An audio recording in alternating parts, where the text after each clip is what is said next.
ఎన్నికల్లో భాగంగా చండూరులో రాజకీయ వేడి రసవత్తరంగా మారింది. ప్రచారంలో భాగంగా ప్రతి ఒక్క పార్టీలు పెద్ద ఎత్తున ప్రచారంలో తెలంగాణ జనసమితి అభ్యర్థి పల్లె వినయ్ కుమార్ గౌడ్తో పాటు ప్రొఫెసర్ కోదండరామ్ కూడా ఈ ప్రచారంలో పాల్గొన్నారు. ప్రస్తుతం మన అభ్యర్థి ఎన్నికల్లో నాకు అగ్గిపేట గుర్తు కేటాయించారు. మున్గోడు ఓటర్లకు నా విజ్ఞప్తి ఏంటంటే, అగ్గిపేట నేను తెలంగాణ ఉద్యమకారిని, నా కుటుంబము రాజకీయంగా తెలంగాణ రైతాంగ సాయుధ పోరాటంలో పాల్గొన్నటువంటి కుటుంబం కాబట్టి నాకు రాజకీయంగా ఈ ప్రాంతంలో అనేక ఉద్యమాలతోటి కలిసి ఉన్నాను కాబట్టి నాకు మీరు మీ ఒక అమూల్యమైన ఓటేసి నన్ను గెలిపించాలని కోరుతున్నా. వాస్తవానికి ఈ ఉప ఎన్నిక ప్రజలు కోరుకున్న ఉప ఎన్నిక కాదు. ఈ రాజకీయ పార్టీలు ఆడుతున్నటువంటి డ్రామాలు ఆడుతూ తీసుకొచ్చినటువంటి ఒక ఉప ఎన్నికను ప్రజలపైన రుద్దిరు. ఈ ఎన్నిక ఒక అహంకారానికి, ఆధిపత్యానికి ఒక దిక్సూచిగా నడుస్తున్నాయి.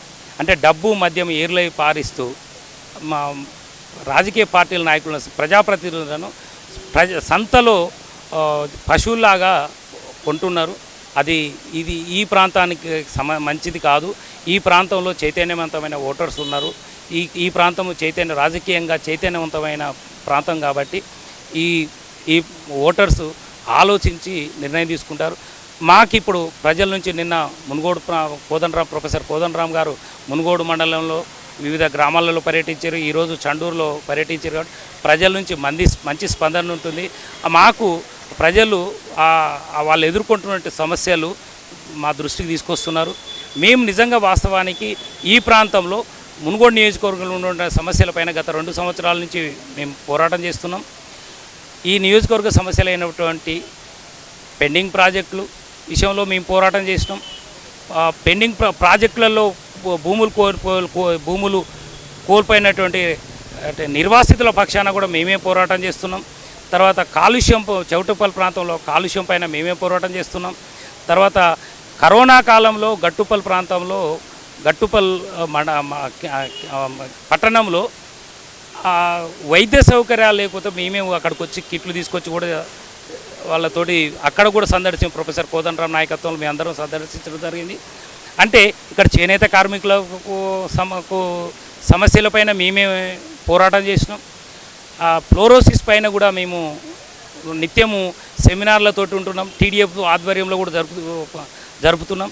తర్వాత వాస్తవానికి ఈ ప్రాంతంలో నిత్యం ప్రజలు ఎదుర్కొంటున్నటువంటి సమస్యలను, రైతులు కానీ, నిరుద్యోగులు కానీ, విద్యార్థులు కానీ ఎదుర్కొంటున్న సమస్యలను కూడా మేము ఎజెండా తీసుకొస్తున్నాం.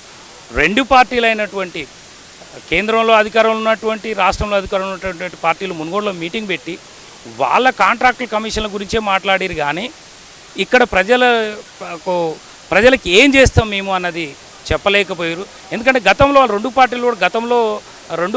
పార్టీలు కూడా ఈ ప్రాంతంలో ప్రాతినిధ్యం వహించారు.